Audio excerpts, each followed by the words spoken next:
네, 우리 이제 조금 이제 안정을 가지시고 이제 다음 시간 시작하도록 하겠습니다. 이번 시간에 가급적이면 제가 이제 8강까지 다 끝내려고 그래서 이제 좀 맞춰가지 끝까지 갈 것 같아서요. 조금 빠르게 가도록 하겠습니다. 네, 이번 시간은요, 이제 날 때부터 맹인을 고치심부터 시작하도록 하겠습니다. 요건 이제 요 날 때부터 맹인을 고치신 이 사건은 요한복음 9장에만 나오는 사건입니다. 근데 요한복음에서 이 사도 요한이 요 맹인을 고친 이 사건을 굉장히 길게 한 장을 전체를 할애해서 이 부분을 기록하고 있습니다. 왜냐하면 그만큼 주님이 누구신지에 대해서 굉장히 잘 부각되어 있는 내용이기 때문에 그렇습니다. 왜냐하면 이 맹인의 고백이 그렇습니다. 여기서 보시면 우리가 만나게 되는 분명한 이와 같은 상황을 우리가 지금 현재 처해 있는 상황과 똑같습니다. 바리새인들은 이 맹인이 눈을 뜬 것에 대해서 믿지 않으려고 했습니다.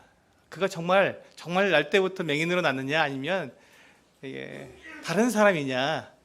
다른 사람이겠죠. 어떻게 날 때부터 맹인으로 태어난 사람이 어떻게 눈을 뜰 수가 있느냐? 이건 아니다 하고 그렇게 부인을 합니다. 근데 그때 이 눈을 뜬 맹인이 스스로가 얘기하죠. 내가 바로 그 사람이다. 그러면 네가 어떻게 눈을 떴느냐라고 말할 때 나도 모르는데 그 예수라는 사람이, 왜냐하면 눈을 감았으니까 또 그 자리에서 눈을 뜬 게, 주님 앞에서 눈을 뜬 게 아니라 실로암으로 보내서 거기서 눈을 씻고 거기서 눈을 뜨게 됐거든요. 그러니까 이 맹인은 지금 예수님이 누군지 모릅니다. 목소리는 알겠죠.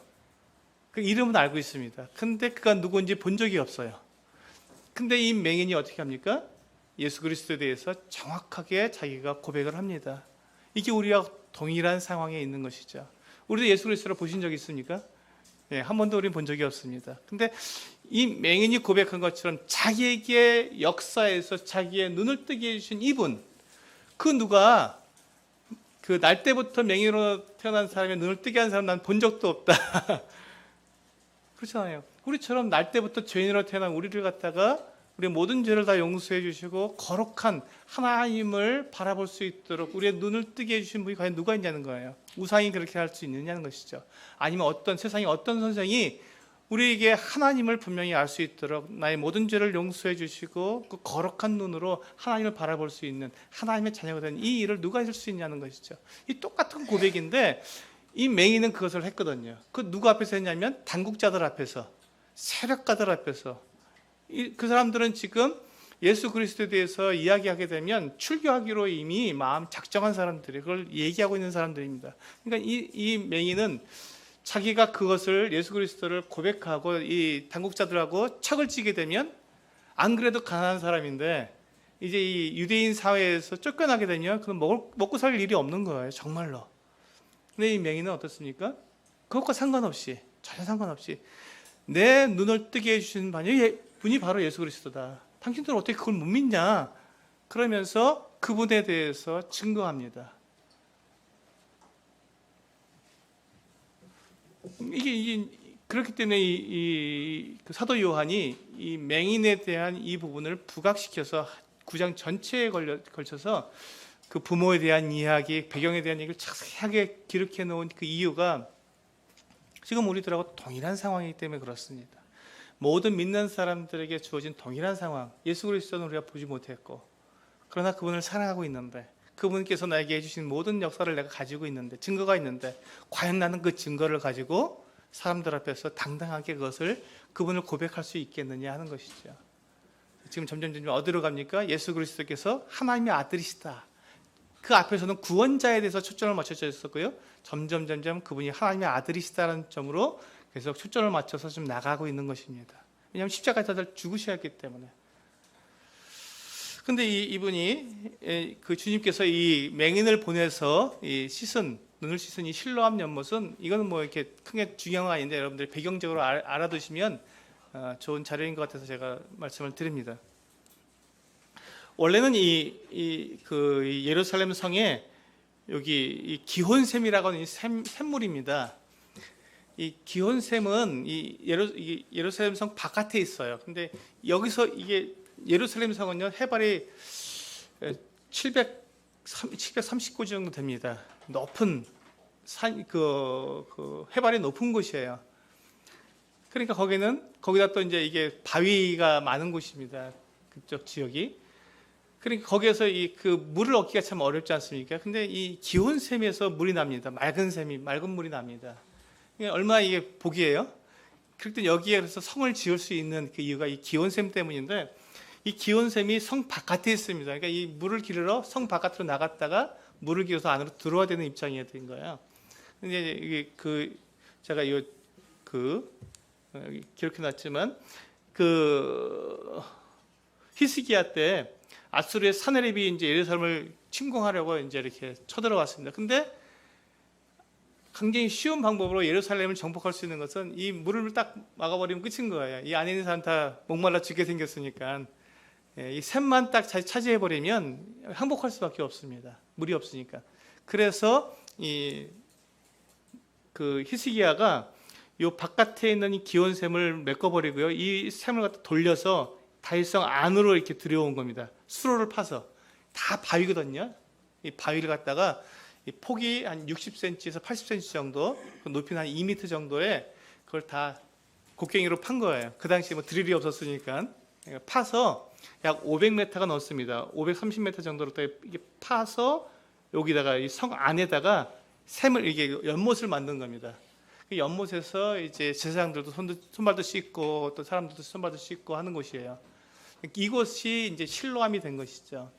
그래서 이 실로암은 이렇게 해서 여기 이제 맑은 물이 항상 사시사철 물이 있을 수 있는 곳이다. 높은 언덕에 있는 예루살렘 성에서 대단히 중요한 그런 곳이었죠. 이 실로암에 예수님께서 이제 이 맹인을 보내서 씻고 거기서 보게 해주신 것입니다. 여기에 대해서 이제 여러 가지 또 다른 의미가 있겠지만 저는 이 사실적인 부분만 말씀을 드리고 다음으로 넘어가도록 하겠습니다. 이제 주님께서 드디어 주님이 하나님의 아들이시라는 것, 그 부분을 이제 이후에 계속해서 드러내시는데 그 첫 번째 사건이 나사로를 살리시는 사건으로 이제 우리에게 다가옵니다. 이 사건은 대단히 중요합니다. 왜냐하면 뒤에 마지막 유월절을 보내실 때까지 계속 이 나사로와 연관되어 있기 때문에 이 부분이 중요합니다. 그래서 여기에서 제가 실어왔습니다. 여기 보시면 주님께서 이 나사로를 살리러 가셨습니다. 이제 나사로가 병들어 죽게 되었다는 소식을 듣고도 지체하시다가 죽은 지 나흘 만에 이 베다니에 가셔서 거기에서 나사로를 이제 무덤에서 살려내시는데 그때 이제 예수님께서 하신 말씀이 있습니다. 마르다가 이제 주께서 여기 계시고 딴 데 가시지 않고 페리아 지역으로 가시지 않고 그냥 계속 계셨으면 자기 오빠가 죽지 않았을 텐데 그쪽으로 가시는 바람에 오빠가 죽었습니다 하고 이제 이야기하자 주님께서 나는 부활이요 생명이다라는 말씀하셨습니다. 주님께서 여기에서 이제 주님이 하나님의 아들이시고 또 생명의 근원이시라는 것을 직접 말씀해 주신 것이죠. 이게 대단히 중요한 부분입니다. 요한복음에는 7가지 나는 이다라고 하는 이 같은 표현이 나옵니다. 이것은 이제 우리가 구약 성경에서 여호와라는 이름과 같은 이름입니다. 여호와라는 이름이 나는 스스로 있는 자라고 되어 있지 않습니까? 그 말이 뭐냐면 나는 무엇이든지 될 수 있다라는 뜻입니다. 난 스스로 있는 거니까 누가 의해서 내가 만들어진 존재가 아니라 내가 스스로 있기 때문에 나는 무엇이든지 되는 거예요. 그래서 시편에 보시면 하나님은 뭐라고 표현되어 있죠? 시편에 보면 많은 다양한 표현으로 되어 있습니다. 산성이시요, 피난처시요, 나의 반석이시요, 나의 샘이시요, 또 나의 나의 목자시요, 엄청나게 많은 이름으로 대치돼서 하나님을 갖다가 표현할 수 있는 그런 표현으로 하나님을 이렇게 계속 노래하고 있습니다. 그 똑같은 것이 바로 예수님께서 나는 이다 이 표현입니다. 나는 누구이다. 그래서 7가지가 요한복음에서 나오고 있습니다. 첫 번째가 나는 생명의 떡이다. 생명의 떡이 무엇이죠? 이 사람들에게 생명을 주시는 분이라는 것이죠. 이때 주님께서 이제 요한복음 6장에서 이 말씀하셨는데, 이때 이제 모세가 광야에서 사람들에게 먹을 것을 주었지만 그 사람들은 어떻게 됐냐? 다 죽었다. 그 사람들은 결국 죽었다. 하지만 내가 주는 떡, 내가 주는 양식을 먹는 사람은 영원히 죽지 않겠다고 말씀하셨습니다. 이 모세와 주님과의 차별성을 두는 것이죠. 똑같이 먹을 것을 주어도, 똑같이 너희들의 생명을 유지시켜 주어도 모세와 나는 다르다. 나는 영원한 생명을 주는 하나님이다라는 것을 말씀해 주신 것이죠. 두 번째, 나는 세상의 빛이다. 주님은 요한복음 1장에서 빛으로 오신 분이라고, 참 빛이 오셨다고 했죠. 근데 세상이 너무 어두워서 빛이 오셨음에도 세상이 깨닫지 못할 정도로 세상은 어두워 있습니다. 그때 주님은 참 빛으로 사람들이 어두움 가운데 다니지 않고 참 생명을 얻을 수 있는 참 빛으로 나올 수 있도록 인도해 주신 참 세상의 빛이다 라고 말씀해 주셨습니다. 그리고 세 번째로, 나는 문이다. 양의 문이다. 나는 문이다 라고 말씀하셨습니다. 주님께서 문을 열면 그리로 양들이 들어갔다 나갔다 하면서 꼴도 먹고 그렇게 생명을 얻고 더 풍성히 얻게 해주는 양의 문이다 라고 말씀하셨습니다. 이것은 이제 우리가 성막에서 동쪽에 나 있는 이 성막 입구 있는 문을 우리는 생각할 수 있습니다. 성막에 들어갈 수 있는 유일한 방법은 이 문을 통해서밖에 들어갈 수가 없습니다. 다른 데는 다 휘장으로 둘려져 있기, 그 세마포 천으로 둘려져 있기 때문에 그 어느 곳으로 들어갈 수가 없습니다. 높이가 2m가 넘는 천으로 된 그 세마포 천이기 때문에 글로 넘어간다는 건 굉장히 그 담도 아니기 때문에 넘어가기가 어렵습니다. 그렇기 때문에 그 성막 안으로 하나님을 만나서 하나님께 예배하기 위해서는 딱 들어갈 수 있는 문은, 길은 딱 하나밖에 없죠. 성막 문을 통해서 들어갈 수밖에 없습니다. 이 성막 문으로 들어가는데, 성막 문은 약 10m 정도의 폭을 가지고 있어요. 그러니까 누구든지 들어갈 수 있는 문입니다. 넓고, 그리고 성막의 그 울타리는 다 흰색 그 세마포 포장으로 되어 있는데, 이 성막 문은 알록달록합니다. 청색, 홍색, 자색, 가늘게 꼰 배실로 만들어져 있기 때문에 누가 보더라도 금방 알아볼 수 있어요. 누구다 보더라도. 그래서 이 문으로는 누구든지 들어갈 수 있습니다. 폭이 10m가 되기 때문에 얼마든지 들어갈 수 있습니다. 그래서 누구든지 들어갈 수 있지만 그 문이 아니고서는 결코 하나님께로 갈 수 없는 유일한 문인 것이죠. 그래서 나는 문이다라고 주님께서 말씀해 주셨고요. 나는 선한 목자다. 네 번째로, 주님께서 우리를 인도해 주시죠. 양들을 이끌어 가시는 이 주님. 다섯 번째가 이제 오늘 이 말씀이죠. 나는 부활이요 생명이다. 영원한 생명을 주시는 분. 요건 이제 그 다음 슬라이드에서 볼 수 있는데요. 다음 말씀드리고요. 여섯 번째, 내가 곧 길이요 진리요 생명이다. 나로 말미암지 않고는 아버지께로 올 자가 없다고 분명히 말씀하셨습니다. 길이기 때문에. 또 일곱 번째로, 나는 참 포도나무다. 이제 주님께서 주시는 이 자양분을 통해서 열매 맺게 하시는, 그러니까 우리에게 생명을 주실 뿐만 아니라 더 풍성히 맺게 하시는 분이라는 것을 이 참포도나무에서는 배울 수 있습니다.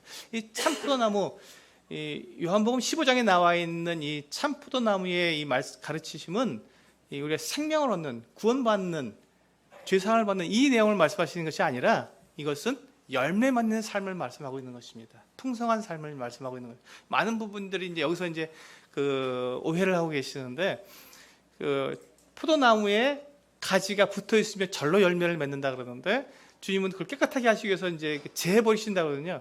그러니까 많은 분들이, 그럼 나는 뭔가 주님께서 잘라 버리시면 몇 마리 죽으면 그럼 내 구원을 잃어버릴 수 있다는 말인가? 근데 그런 내용이 아닙니다. 이것은 이제 사도 바울도 그런 얘기를 했죠. 내가 전파 후에 오히려 내가 버림을 받을까 두려워해서 내가 내 몸을 쳐서 복종시킨다고 했죠. 그게 뭐냐면, 사도로서의 그 사명을 이 바울이 받았는데, 자기가 그 사도의 사명에서 거기에 합당하지 않은 삶을 산다면, 죄를 짓고 그렇게 살게 된다면, 그는 그 사도의 그 사도라고 하는 가지, 그 가지에서 잘라낸다는 것이죠. 그 열매 맺을 수 없도록, 사도로서의 열매를 맺을 수 없도록 그걸 재해버리신다는 것이죠.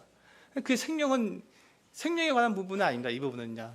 포도나무의 이 15장에 나와 있는 포도나무의 부분은, 이 말씀은 생명에 관련된, 우리가 하나님의 자녀가 됐는데 자녀를 잘라내는 건 아니죠.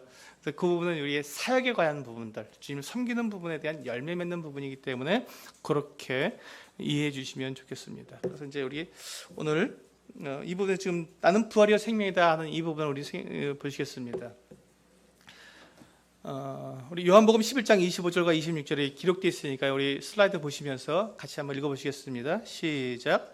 예수께서 이르시되 나는 부활이요 생명이니 나를 믿는 자는 죽어도 살겠고 무릇 살아서 나를 믿는 자는 영원히 죽지 아니하리니 이것을 내가 믿느냐. 네, 이렇게 말씀해요. 여기서 보시면 주님께서 말씀하신 것에 이해가 안 되는 부분이 나옵니다. 뭐냐면 나를 믿는 자는 죽어도 살겠고, 여기까지는 우리가 이해되는데, 그런데 무릇 살아서 나를 믿는 자는 영원히 죽지 않는다. 이 부분에 대해서 우리가 많이 헷갈립니다. 비슷한 말이 계속 나오는데 전혀 다른 말처럼 느껴지기 때문에 그렇습니다. 근데 이 부분을 우리가 이해하기 위해서 제가 지난번에 말씀드렸던 이 거듭남에 대한 다른 이해가 필요합니다.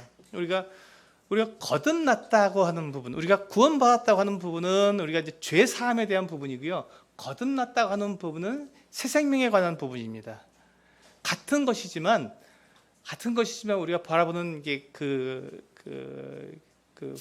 방향이 다른 것이죠. 우리가 거듭났다고 할 때, 우리가 거듭났다는 것은 우리의 이 육체의 생명을 가진 채로, 여기에 거듭이란 말이 뭐냐면 두 번 다시 반복해서라는 뜻이기 때문에 우리 안에 또 한 번의 탄생을 경험했다는 것입니다. 또 한 번의 탄생. 근데 그것은 또 한 번의 탄생은 우리가 육으로 난 것은 육이기 때문에 부모로부터 태어난 이 생명과 더불어서 또 한 번 하나님으로부터 위로부터 태어나고 성령으로 나야 한다고 말씀하셨기 때문에 또 한 번의 우리가 탄생을 성령으로부터 우리는 나게 됩니다. 하나님으로부터 탄생하게 됩니다. 태어나게 됩니다. 그래서 성령으로부터 받던 이 생명이 우리 안에 들어와 있는 거예요. 육체의 생명과 함께 있는 것입니다. 이 부분 우리가 많이들 간과하시는 거예요. 거듭남에 대해서 우리가 어떻게 생각하냐면, 일반적으로 많은 분들이 생각하기를 우리의 이 육체의 생명이 새 생명으로 바뀌었다고 생각합니다. 이거는 거듭남과 관계가 없습니다. 거기서 문제가 생기는 건데요. 거듭남은 우리의 육체의 생명이 그대로 있는 그 가운데 새 생명이 들어온 거예요. 그래서 우리가 거듭나게 되면 두 가지 생명을 가지고 살아가는 것입니다. 언제까지? 육체의 생명이 끝날 때까지. 그렇기 때문에 이 거듭난 사람은 육체의 생명을 그대로 가지고 있어요. 육체의 생명은 어떤 일을 합니까? 육체의 일을 하죠. 갈라디아서 5장에 보시면 육체의 일은 현저하니 하고 온갖 악행들이 다 기록됐습니다. 그 일을 누가 한다고요? 네, 육체가 합니다. 이 육체가. 그러면 거듭난 사람은 그 육체의 일을 합니까, 안 합니까? 이거 분명하셔야 돼요. 예, 거듭난 사람은 이 육체의 일을 합니까, 안 합니까? 하죠. 당연히 육체의 생명을 가지고 있으니까요. 우리 육체의 생명을 가지고 있지 않다면 우리는 그 일을 하지 않아야 됩니다. 근데 거듭난 사람은 육체의 생명을 가지고 있어요. 그가 육체의 일을 하는 겁니다. 근데 거기에 뭐가 들어왔다고요? 새 생명이 들어왔다고요. 같이 있다고요. 이 새 생명이 우리가 하늘나라 가게 하시는 영원한 생명인 것이죠. 이게 같이 있는 거예요. 그래서 혹시 여러분들 중에서 나는 절대로 죄를 짓지 않는다라고 말씀하실 분 계시면 손 들어보시기 바랍니다. 저는 못 듭니다. 참고로 저는 못 드는데, 혹시 이 중에서 나는 절대로 죄를 짓지 않는다고 고백하실 수 있는 분 계시면, 절대 그럴 수 없습니다. 우리는 육체의 생명을 그대로 가지고 있기 때문에 그렇습니다. 그런데 우리가 자꾸 그 성도들을 바라보는 이 기준이 뭐냐면 새 생명에 대한 기준을 가지고 바라봅니다. 근데 우리가 눈으로 보는 건 뭘 보고 있죠? 육체의 생명을 보고 있잖아요. 육체를 가지고 있다는 것은 육체의 생명을 보고 있다는 거거든요. 내 안에 육체의 생명 안에 숨겨져 있는 새 생명은 보지 못하고 겉으로 드러난 육체의 생명을 보고 있으니까 육체의 생명을 가지고 살아가는 그 모습은 어떻겠습니까? 육체의 일은 현저하다는 거예요.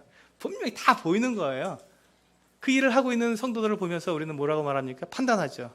저 사람 구원 안 받은 거 아니야? 그러면서 자기는 어떤가요? 그렇게 말하는 자기는 어떤가요? 자기도 그 일을 하고 있잖아요. 그래서 우리는 사실 거듭난 사람은 이 두 생명을 동시에 가지고 있어서 육체의 생명이 끝날 때까지는 우리의 육체의 생명에 제한을 받는다는 것입니다. 새 생명도 같이 살아가야 되니까. 그래서 갈라디아서 5장에서 뭘 합니까? 뭐라고 말씀하십니까? 그래서 너희는 성령을 따라 행하라. 그래서 그 말씀하신 거예요. 육체를 따라 살지 말고 성령을 따라 행하라. 두 생명이 같이 있으니까 자꾸 우리가 육체 생명을 따라 가려고 하는데 그러지 말고 성령을 따라 행하라 라고 말씀하시면서 성령을 따라 행하는 사람들은 성령의 열매를 맺는다.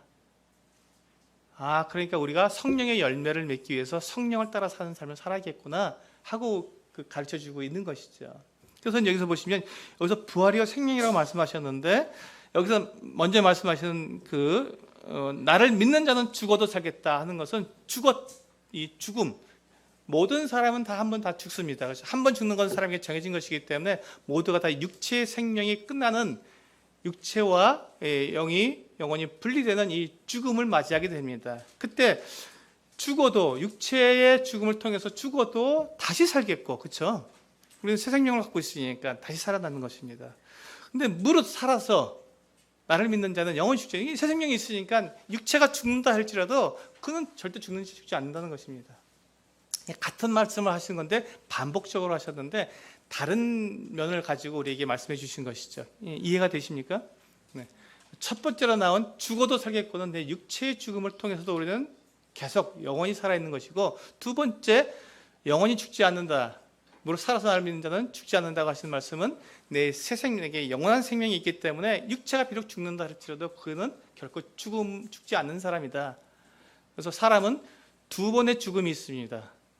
첫 번째 죽음은 우리 육체 죽음이 있고요. 두 번째는 요한계시록 20장에 보시면 둘째 사망 곧 불못이라고 하는 이 두 번째 사망이 있습니다. 그래서 두 번째 사망에 불못에 던져지는 이와 같은 사람들은 불쌍한 사람들이죠. 그런데 한 번 죽는 것은 하나님께 정하셨지만 두 번째 죽음은 각자에게 달려 있습니다. 주님을 통해서 내가 영원한 생명을 받은 사람은 두 번째 죽음에 들어가지 않죠. 하지만 주님을 영접하지 않은 사람은 두 번째 죽음, 곧 영원한 불못에 던져지게 되는 이와 같은 죽음을 맛보게 되는 것입니다.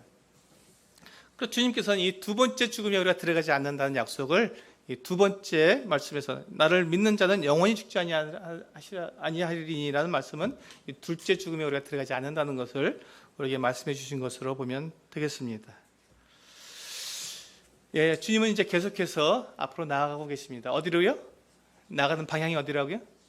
십자가입니다. 그래서 주님께서 이제 예수님의 죽음과 부활을 예고하심하고 죽으심을 이제 예고하고 있습니다. 주님께서 이렇게 죽으심을 말씀하시면서 주님은 뭘 말씀하시냐면 너희가 지금 오해하고 있다. 나와 함께 너희가 있는 이유는 내가 메시아이기 때문에 너희들이 함께 있다고 생각하고 있다. 근데 우리가 앞에서 제가 말씀드렸죠. 지금 이스라엘 사람들이 가지고 있는 이 그리스도가 메시아가는 어떻다고요? 강력한 왕입니다. 그러니까 너희는 지금 내가 강력한 왕으로서 이 이스라엘을 회복할 걸로 너희는 생각하고 날 따라오지만, 그래서 너희가 나와 함께 왕으로 다스리면서 한 자리, 높은 자리를 할 거라고 너희들이 기대하고 있지만 나는 그렇지가 않다.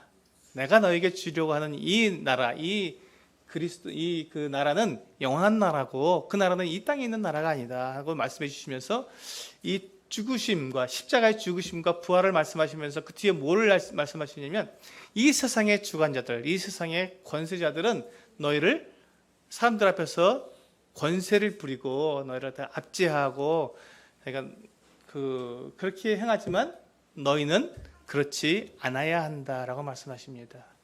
이게 중요합니다. 우리의 삶의 방식은 세상과는 다릅니다. 주님께서 우리에게 가르쳐 주신 이 나라를 다스리는 방식은 전혀 다른 것이죠. 우리가 기대하고 있는 것은 전혀 다른 것입니다. 주님은 자신이 나는 이제 십자가에 죽을 것이고 거기서 십자가의 죽으심으로 말미암아 사람들을 죄에서 구원해내시는 이 섬김의 사역을 하러 나는 왔다. 난 섬기는 자로 왔다. 너희는 사람들을 위해 군림하려고 하느냐? 너희는 사람들을 위해서 권세를 부리고 난 높은 사람이야, 나 힘 있는 사람이야, 나 좀 대우해줘, 이러려고 너희가 나를 따라다니고 있느냐?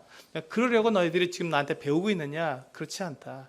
너희는 섬기는 자가 되어야 한다라고 주님께서 말씀하고 계신 것입니다. 주님께서 오신 목적, 그리고 그렇게 해야만 교회가 이루어지는 것을 주님께서 말씀해 주신 것입니다. 이 이후에 주님께서 죽으시고 부활하시고 승천하신 이후에 이제 성령이 오셔서 교회가 시작될 때 이 사도들이 행한 그 모습을 보면요, 바로 똑같습니다. 주님께서 말씀하신 이 방법으로 교회가 이루어지게 됩니다. 그래서 교회는 태생이 섬김입니다. 교회의 태생은 섬김에서부터 시작되었고 섬김으로 이루어지고 섬김으로 성장하게 되어 있습니다. 그런데 지금 많은 교회들이 섬김으로 이 교회를 세워가는 것이 아니라 굴림으로, 권세를 부림으로 세워가려고 하니까 이게 자꾸 불협화음이 나오는 것이고 어려움이 생기는 것이죠. 이 세상에서 빛과 소금의 역할을 하지 못할 뿐만 아니라 예수 그리스도를 나타내지도 못하는 그 같은 모습이 되는 이유가 바로 이 교회의 태생에 대해서 우리가 분명히 알아야 한다는 것이죠. 이 주님은 섬기러 오셨습니다. 교회도 역시 섬겨야 하는 것이고요. 그리고 주님께서 이제 마지막 부분에 뭐라고 앞에서 먼저 보실까요? 맨 마지막 부분에 보시면 예수님은 섬김을 받으려 함이 아니라 도리어 섬기려 하고 자신의 목숨을 대속물로 주시기 위해 오셨다는데, 이 대속물이라는 말을 그래서 이제 구원이라는 말이 여기서 나오거든요. 이 대속물. 그래서 제가 이제 여기서 보시면 구원을 의미하는 신약 성경의 단어들하고 제가 참고 자료로 이렇게 열어놓았습니다. 여기 보시면 이제 혹시 헬라어를 공부하시는 분들이 계시면 헬라어로 이 성경을 읽으시면 이 대속, 속전, 이렇게 이제 우리의 죄를 용서해 주시는 구원은 우리 죄와 관계가 있거든요. 죄를 용서해 주는 것과 관계가 있는데 그것을 의미하는 헬라어 단어들이 몇 가지가 나오고 있는데요. 그 단어들을 보시면 아고라조, 시장에서 사다, 구입하다, 또는 아카고라조, 이것 역시 시장에서 돈을 주고 사다. 근데 너희가 세월을 아끼라 했을 때 기회를 사라라는 말로 우리가 볼 수 있다고 에베소서 5장 16절에 나와 있는 말씀이 있는데, 이게 이제 여기서 보면 에카고라조라는 단어를 썼습니다. 구입하라는 것이죠. 그리고 루트론이라는 단어도 역시 속전, 해방의 대가, 돈을 주고 우리가 속전이라는 말은 우리가 노예 시장에서 볼 수 있는 것입니다. 이제 한 노예가 있습니다. 근데 이 노예를 내가 사기 위해서는 뭐를 줘야 되죠? 몸값을 지불해야 됩니다. 이 몸값이 속전입니다. 이 속이라는 것이 풀어놓다, 그 값을 지불하다라는 뜻이죠. 그래서 그 노예 값을 지불하면 어떻게 이 사람은 누구 것이 되죠? 내 것이 되는 거예요. 노예 값을 지불하게 되면. 근데 이 사람이 노예 값을 지불하고 샀어요. 그다음 이 사람을 내가 자의대로 풀어줄 수 있습니까? 없습니까? 있습니다. 내가 주인이니까. 그래서 해방의 대가라고 하는 것이죠. 그러니까 노예였는데 노예를 내가 돈을 주고 샀으면 그다음에 내가 이 사람을 풀어주고 싶으면 마음대로 풀어줄 수 있는 거. 그래서 이게 해방의 대가가 되는 거예요. 그 돈이 대가가 되는 것이죠. 근데 주님께서는 앞에서 우리가 봤듯이 그 대속물, 이 사람 몸값으로, 대속물이라는 것은 몸값이라는 말로 바꿔 쓸 수 있습니다. 그래서 우리가 지금 죄의 노예로 있는데, 사람들이 죄의 노예가 되어 있는데 그 죄의 노예 값을 주님께서 자기 몸으로 그 몸값을 지불하셨다는 것이 대속물입니다. 같은 말로 되는 것이죠. 그리고 이제 그 밑에 보시면 루트로마이, 또 루트로시스, 다 이제 같은 말에서 파생되어 루트로에서 나오는 것들인가요? 파생된 말이고, 맨 끝에 보면 아폴 루트로시스라고 하는 말도 역시 마찬가지인데, 거기서 보시면 속전을 지불하고 다시 사주는 것, 해방시켜주는 것, 이게 이제 지금 제가 말씀드린 거죠. 해방시켜주는 그 값이 나오죠. 이렇게 그 사람을 원래 내 것이었는데, 그러니까 이제 만약에 이런 비유를 들어도 될지 모르겠어요. 제가 이제 제 아들이 있는데 제가 너무 이제 가난하게 된 거예요. 그래서 아들을 종으로 팔았습니다. 이 종이 됐잖아요, 아들이. 근데 이 종을 갖다 다시 사기 위해서는 어떻게 되죠? 다시 내 아들로 삼기 위해서는 속전을 내야 되는 것이죠. 제가 이제 열심히 일을 해서 돈을 벌어서 속전을 마련했습니다. 그래서 그 속전을 내고 주인에게 가서 제 아들을 다시 사오는 것, 이것을 대속물이라고 말하죠. 대속물, 속전 같은 말입니다. 여기서 보시면 지금 우리가 이제 읽어봤던 이 모든 단어들이 다 같은 의미를 가지고 있습니다. 그래서 하나님께서, 원래 우리가 하나님 것이었는데 우리가 죄를 지어서 사단에게 우리가 떠나가 버렸잖아요. 그것을 하나님 자신이신 주님을 속전으로 내어주고 우리를 다시 사오시는 것이죠. 이게 굉장히 이게 슬픈 네, 슬프고 또 장엄한 내용이 들어 있습니다. 주님께서 이제 이 말씀을 하실 때 자기를 이렇게 죄의 값으로 내어 주신다고 하시는 이와 같은 죽음과 부활하심을 얘기하실 때 거기에 이 속전에 대한 단어를 사용하시는 것은 대단히 장엄한 의미가 들어 있는 것이죠. 내가 내 몸을 내가 속전으로 내는 거다 하고 말씀하시는데 제자들은 그때까지도 이것을 깨닫지 못했습니다. 전혀 무슨 말인지 몰랐습니다. 이게 안타까운 일인데요. 우리도 지금 그 부분에 대해서 우리가 매주 우리가 그 만찬을 통해서 주님께서 속전으로 내어주신 당신을 우리가 기억하고 있으면서도 우리는 그것을 습관으로 하면서 주님의 그 이 속전 되신 이 부분을 우리가 많이 망각하고 있습니다. 이걸 깊이 우리가 묵상해 봐야 할 하나님의 사랑과 하나님의 그 성실하심, 신실하심, 이 모든 게 그 속전이란 말에 들어 있는 거거든요. 왜냐하면 약속하신 것을 반드시 지키셨으니까. 그래서 이런 부분들에 대해서 우리가 묵상하면서 만찬에 우리가 준비할 때 그 부분을 이렇게 묵상하시면 참 도움이 될 거라고 생각이 됩니다. 이제 굉장히 중요한 부분으로 이제 마지막 부분인데요. 이제 베다니를 방문하셨습니다. 주님께서 요한복음 11장에 이제 그 주님께서 나사로를 살리신 다음에 며칠 후에 다시 방문하신 거예요. 이 부분이 왜 중요하냐면 이제 주님께서 나사로를 살리셨지 않습니까? 나사로야 나오너라 하고 이 죽은 지 나흘이나 돼서 냄새가 나는 이 나사로를 살리셨는데 그 부분에 대해서 사람들의 반응이 어떠했는가가 굉장히 중요합니다. 왜냐하면 많은 사람들이 예수님께서 죽은 사람 살리셨다는 것을 갖다가 그냥 그 뒷방에서 일어난 끼리끼리 일어난 일로다가 말을 하면서 그게 뭐 얼마나 그 자기들끼리 지어낼 수 있는 말 아니냐 이렇게 얘기합니다. 그런데 지금 베다니를 방문하셨을 때 거기에 대한 증인들이 나옵니다. 주님께서 이 나사로를 살리셨던 그 무덤가에서 그것을 보았던 사람들이 나오고요. 또 그들에 의해서 소문을 듣고 이 나사로를 보려고 온 이 사람들이 나옵니다. 이 사람들이 그 요한복음 11장과 12장에 나오는데 이 내용이 거기에 보시면 한두 사람이 아니라 많은 사람이라고 되어 있습니다. 그 이유가 뭐냐면 예루살렘과 베다니는 굉장히 가까웠기 때문에 그렇습니다.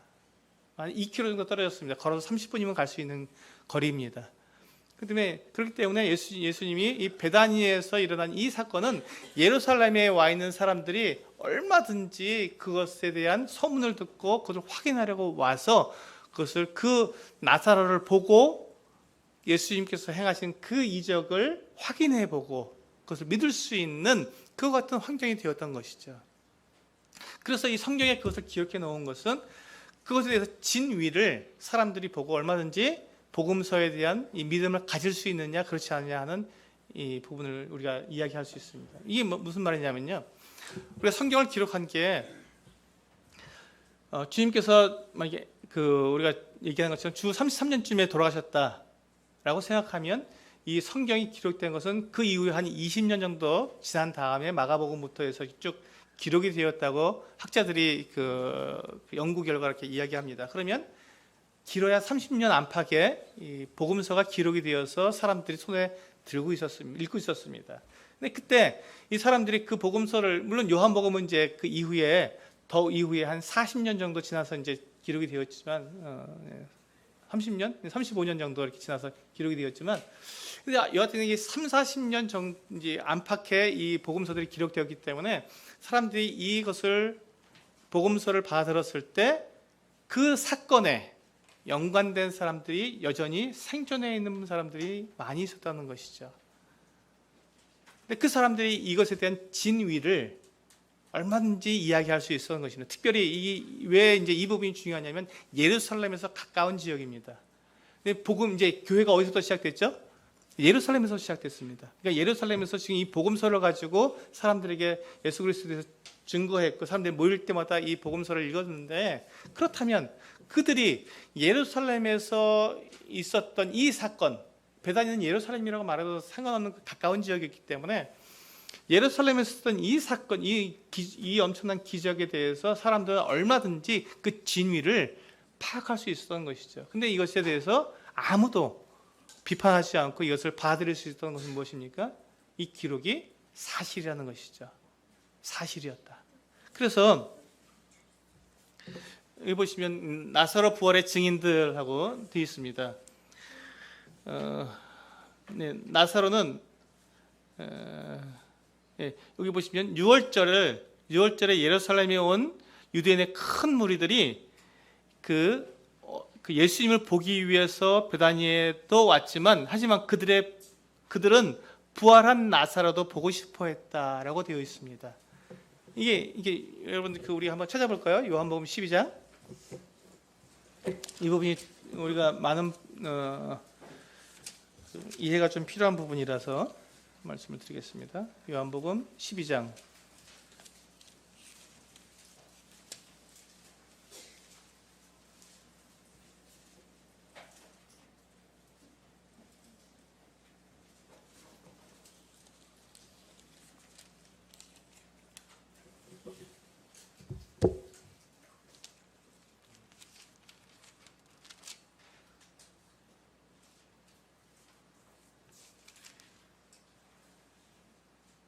네.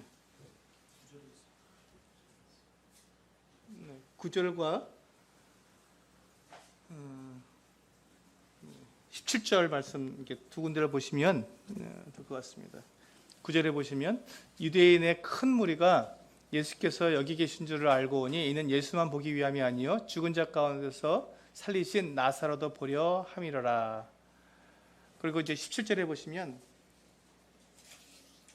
나사로를 무덤에서 불러내어 죽은 자 가운데서 살리실 때에 함께 있던 무리가, 무리라고 되어 있습니다. 한두 사람이 아니고 무리거든요. 무리가 증언한지라. 그래서 이에 무리가 예수를 맞으면 이 표적 행하심을 소문으로 들었다는 것이죠. 들었기 때문에 알고 있기 때문에 예수님을 맞이할 수 있었다라고 이야기하십니다. 말씀하고 있습니다. 그래서 우리가 이 부분을 보았을 때 이 나사로를 살리신 이 사건은 대단히 중요한 사건이었고 확실한 사건이었다라는 것을 우리가 확인할 수 있습니다. 네, 그리고 이제 우리 8과로 넘어가서요. 네. 예수 그리스도의 고난과 죽음.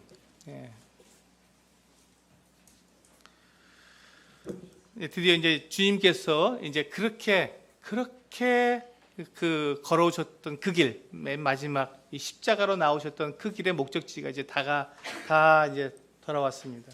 이 마지막 죽음은요, 고난과 죽음은 주 예수님의 고난 주간이라고도 얘기합니다. 주일부터 해서 주님께서 부활하신 날까지, 그래서 안식구 첫날부터 다음 안식구 첫날까지 일주일 동안의 주님은 이 고난과 죽으심 그리고 부활까지 완전히 다 그때 이루어 놓으신 거예요. 아주 빠른 시간에 이와 같은 주님의 사역을 다 완성하신 이와 같은 시간이 되겠습니다. 주님께서 예루살렘 성에 입성하셨습니다. 예루살렘에 입성하셨는데 이때가 이제 일요일이죠. 안식구 첫날입니다. 안식일은 토요일이고요. 네, 안식일 다음 날이 일요일인데요. 이날 주님께서는 이제 예루살렘에 입성을 하시게 됐습니다. 예루살렘에 들어오신 것이죠. 그때 이제 주님께서 예루살렘에 들어오실 때 예루살렘에 있었던 많은 사람들이 지금 예수님의 아까 우리가 12장 17절 보셨던 것처럼 예수님을 맞이한 이유가 뭐냐면 이분이 이렇게 능력이 있는 사람이다. 능력이 있는 하나님 아니고 능력이 있는 사람이다. 죽은 사람을 살릴 정도의 능력이 있다. 이분을 누구로 맞이하자? 왕으로 맞이하자. 이분이 우리의 왕이 되면 그 로마의 권력 같은 건 아무것도 아니다. 죽은 사람을 살리는 능력인데 또 보리떡 5개와 물고기 2마리로 5,000병을 먹이는 분인데 이분이 우리의 왕만 되면 이미 우리 다 끝난 거다 이렇게 생각하고 이분을 왕으로 모십니다. 호산나 하고 구원하소서라는 말입니다. 호산나 하고 부르면서 이분을 모십니다. 근데 여러분 이제 이 보시면요. 이게 왜 2개가 되겠지? 여기 이게 영상인데 나올지 모르겠습니다. 안 나오네. 네, 한번 제가요 영상으로 보여드릴게요. 어떻게든지. 예. 여기 보시면요, 이게 보세요. 예루살렘이 있죠. 여기가 예루살렘이고요. 여기가 베단입니다. 여기가 한 2km 정도 떨어졌습니다. 그 사이에 벳바게가 있습니다. 이 벳바게에서 예수님께서 이제 베다니에서 예루살렘으로 가시는데 중간에 이게 감람산이 있고요. 여기가 기드론 골짜기입니다. 그리고 성전이고요. 그래서 보시면 이게 그 베다니가 여기 있고 거기서 멈췄어야 되는데 제가 얘기하다가 다시 한번 보시죠. 예루살렘이고요. 그리고 여기가 베단입니다. 그리고 중에 벳바게 여기서 이제 그 나귀 새끼를 끌고 와서요. 여기서 타시고 그리고 이 올리브산을 지나서 이렇게 밑으로 내려오셔서 이 기드론 골짜기를 지나서 성전으로 예루살렘 성으로 들어오시는 거거든요. 근데 여기서 보시면 내리막길이에요. 그러니까 나귀 새끼를 타도 문제가 안 되죠. 언덕을 올라오는 게 아니라 이미 올라온 언덕에서 나귀 새끼를 타고 내려오는 길이니까 전혀 문제가 안 됩니다. 그리고 이 거리는 뭐 한 1km 조금 되는 거니까 얼마든지 이렇게 타고 오실 수 있는. 물론 이제 그 중간중간에 뭐 다른 나귀도 타셨다 뭐 여러 가지 이론들이 있는데 그거는 이제 차치해 놓고 성경에서 이제 이렇게 말씀하고 있는데 거리를 제가 보니까 충분히 타고 올 수 있는 거리고 내리막길이고 예루살렘 성에 이렇게 들어오실 수 있는 아주 가까운 거리였습니다. 그런데 여기서 보시면요, 그다음에 여기 베다니 마을이 그렇다면 베다니 마을은 어떤 의미가 있는가? 주님께서 왜 자꾸 베다니에 가시는가? 그 이유가 이제 여기에 나와 있습니다. 베다니에 자주 가신 이유는 예루살렘에 가깝기 때문이고요. 두 번째 이유는 주님이 돈이 없으셨기 때문에 그렇습니다. 이 말이 무슨 말이냐면 6월절을 지금 맞이하러 갔습니다. 근데 6월절을 맞이하려면 이제 그 이스라엘 사람들은 6월절과 오순절과 장막절 때 모든 남자들이 다 이 성전에 와서 하나님을 뵈야 했습니다. 3번 나와야 됐죠. 그렇기 때문에 어마어마한 사람들이 예루살렘에 모여들었습니다.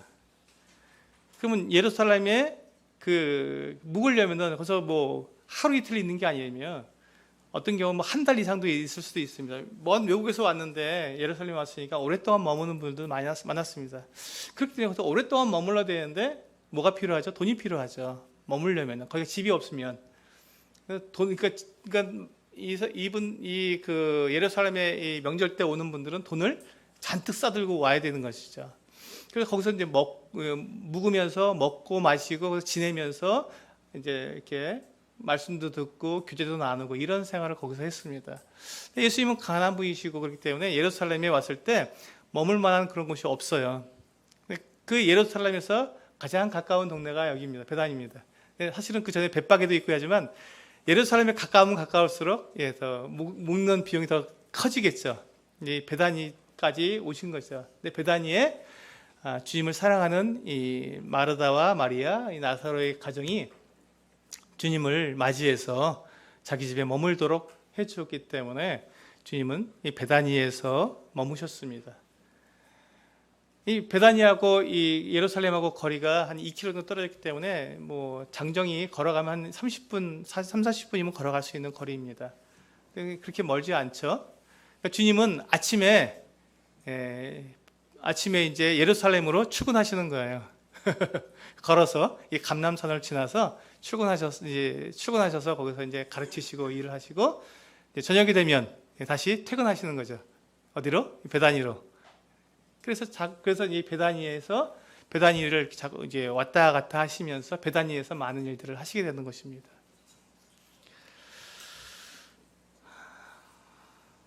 그래서 이제 우리가 이제 그 베다니라는 지역 거기에서 있었던 일들 또 그 마르다와 마리아와 나사로의 있던 섬김들 이런 같은 것들 우리가 경험할 수 있었던 것이죠. 두 번째 우리가 이제 주님께서 그렇게 이 베다니에서 이제 나오셔서 벳바게에서 나귀 새끼를 타시고 이제 예루살렘 성에 입성을 하셨습니다. 그때 사람들이 종려나무 가지를 들고 호산나 하면서 주님을 맞이했어요. 그리고 난 다음에 주님께서 이제 하루 일과가 끝나셨어요.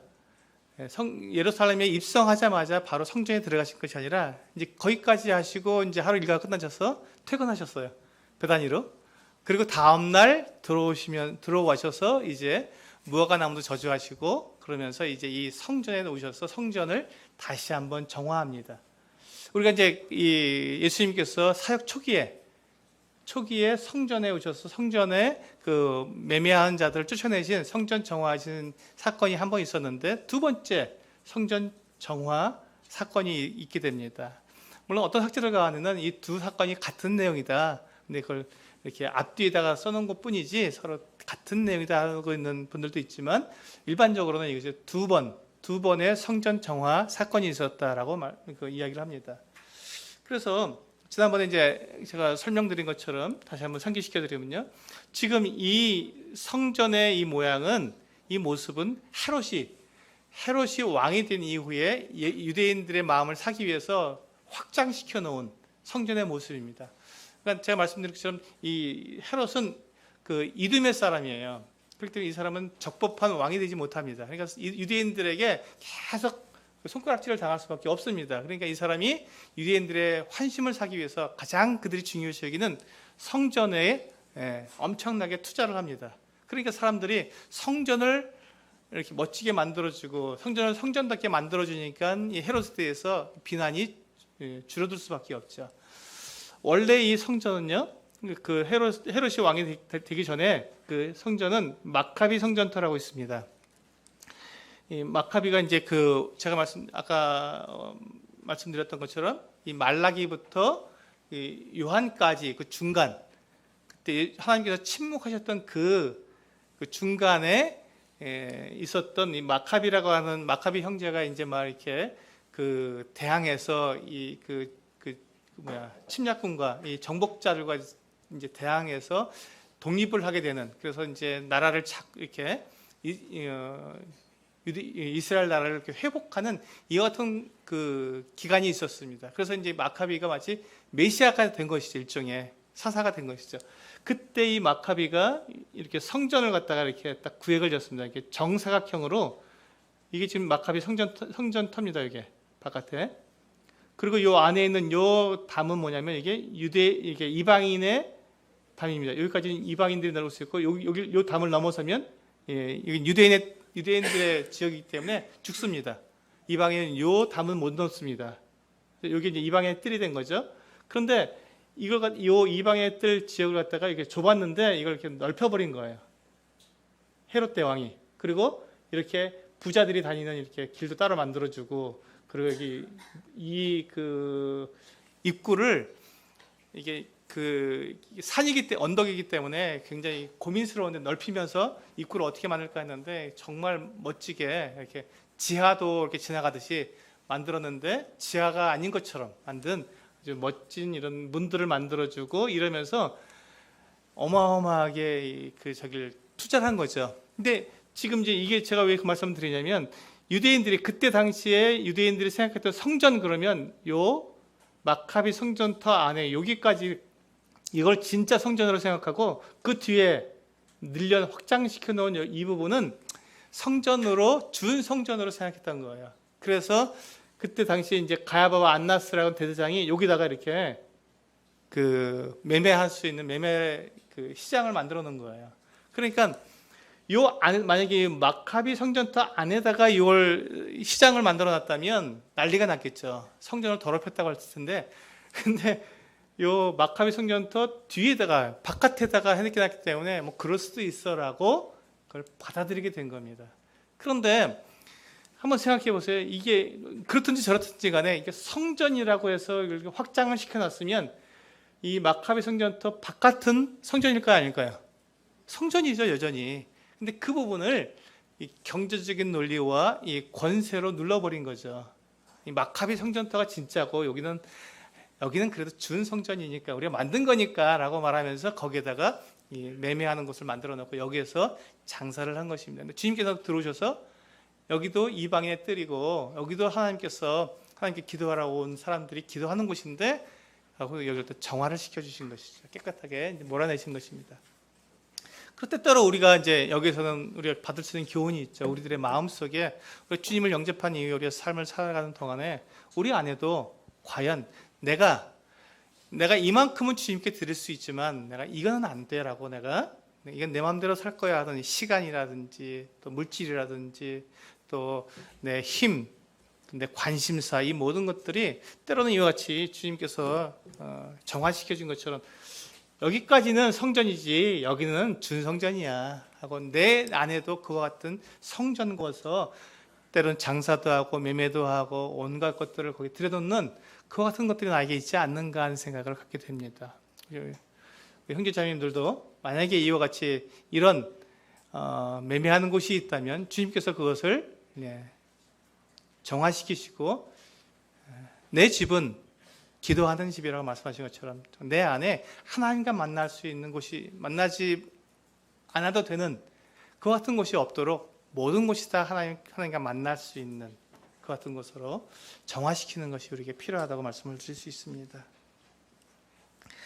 그 다음에 이제 우리가 화요일 날 성전에서 행하신 예수님의 가르침이 있습니다. 주님께서 이제 가르치셨는데 성전에서 가르치셨는데요. 주님 계속해서 출퇴근을 하고 계십니다. 6월절 오셨기 때문에 지금 베다니에서 머무시면서 출퇴근을 하시는데 이때 화요일이 돼서 이제 가르치셨습니다. 그때 뭘 가르치셨냐면 이제 그 누가복음 20장 41, 42, 44절에서 그리스도가 어떻게 다윗의 자손이 되겠느냐. 이제 주님께서 드디어 당신이 메시아라는 것을 이제 확인해 주시는. 그래서 그 다윗의 자손이 다윗이 틀림없이 다윗 자손에게 내 주께서라고 이제 말을 합니다. 그래서 이제 다윗의 자손인데도 다윗은 그 다윗 자손을 주라고 불렀다. 어떻게 그렇게 되겠느냐, 자기 자손인데 라고 말하면서 주님이 당신께서 하나님의 아들 되심을 말씀하고 있습니다. 그 다음에 이제 20장 45절에서 47절에서는 회당의 높은 자리와 잔치의 윗자리를 좋아하는 서기관들을 삼가라. 같은 말씀이죠. 우리는 그들과는 다르다는 것을 말씀하고 있습니다. 21장에서는 과부의 그 헌금에 대해서 주님께 가르치셨습니다. 2렙돈, 많아야 3,000원 정도 되는 돈입니다. 그때 이 돈은 과부의 생활비 전부였습니다. 여러분, 생활비 전부하고 전 재산하고 같을까요, 다를까요? 과부의 전 재산과 과부의 생활비 전부는 같을까요, 다를까요? 예? 다르죠. 전 재산하고 생활비 전부는 다른 것입니다. 여러분, 오해하지 마시려고 제가 말씀을 드렸습니다. 과부가 전 재산이 2렙돈 뿐이었겠습니까? 그렇지 않습니다. 그게 생활비 전부였어요. 그가 쓸 수 있는 생활비 전부를 드린 거지 전 재산을 드린 건 아닌데, 많은 경우에 우리가 이제 그 강단에서 마치 이 과부가 전 재산을 드린 것처럼 우리가 오해하는데 그렇지는 않았습니다. 이건 과부가 전 재산을 드린 건 아니고요. 자기가 쓸 수 있는 그 자기 생활비 전부를 드린 거라고 이렇게 말씀하고 있습니다. 그 다음에 이제 21장부터는요, 이제 감람산 강화라고 하는 이 마지막 때 일어날 일들에 대해서 주님께서 말씀해 주십니다. 주님이 계속 이렇게 이제 6월절 오셔서 이제 6월절에 돌아가시기까지 이 같은 일들을 하고 계신 것이죠. 그 다음에는 이제 수요일 날은 잠잠했습니다. 그리고 이제 목요일 날이 되었습니다. 목요일에 최후의 만찬이 이제 시작되죠. 이제 주님은 이제 드디어 당신의 일을 시작하십니다. 제가 끝내려고 그랬는데 끝내지를 못하겠네요. 자, 이제 목요일 날 최후의 만찬을 하시게 되는데, 주님께서 이 그 6월절 떡 먹기를 원하셨습니다. 왜냐하면 이때 주님께서 당신의 모든 계획을 다 이루시기 때문에 이것을 원하셨던 것이죠. 주님께서 그 영원 전부터, 창세 전에 주님께서는 계획을 하셨습니다. 그게 이제 우리가 일과에서 배웠던 것이죠. 주님의 영원전 사역, 주님께서 선지하심. 그때 주님께서는 무엇을 계획하셨습니까? 당신께서 사람들의 죄를 대속하는 대속물로 그 죄 문제를 해결할 수 있는, 사람들과 하나님이 함께 영원히 살 수 있는 그 하나님의 최초의 목적을 이룰 수 있도록 사람들의 문제를 해결할 수 있는 그 대속물로 당신을 드릴 것을 이미 창세 전에 이미 계획을 하셨습니다. 그렇기 때문에 지금 주님께서 이 6월절을, 이 날을 지금 기다리고 기다렸던 그 이유가 뭡니까? 그 사역, 하나님과 함께 영원 전부터 계획을 하셨고 수천 년 동안 그것을 이루기 위해서 모든 것들을 인류 역사를 주님께서 그 인도해 오신 경륜해 오신 그 모든 것들의 딱 정점이죠. 목적지입니다. 이제 그 화살을 쏘았는데 화살이 정중앙에 탁 맞추게 된 그 마지막 타겟과 딱 맞이하는 그 순간이 바로 이 유월절입니다. 주님께서 이 땅에 오신 그 목적대로 죽으실 목적을 가지고 이제 오셨는데 그것이 목요일 날 주님께서 이 유월절을 통해서 유월절의 참 뜻과 주님께서 죽으실 것에 대해서 말씀해 주십니다. 유월절을 보시면요, 우리가 이 주님께서 그 유월절을 하실 때 이 떡과 잔을 갖다가 제정해 주셨잖아요. 그게 이제 보시면 여기 보시면 아마 이제 유월절에는 4번의 포도주를 마시게 되는 것 같은 그 규정이 있었는데 3번째쯤이다 이렇게 된 내용이 있습니다. 이게 우리가 좀 뭐랄까 자료로서 보시면 좋은 내용이 있어서 제가 보여드렸습니다. 그리고 이제 우리가 겟세마네 동산에서의 기도를 하십니다. 네, 이 부분은 다음 시간에 하도록 하겠습니다. 조금씩 줄어들고 있는데 맞춰보도록 하겠습니다. 잠깐 쉬셨다가 또 공부하도록 하겠습니다.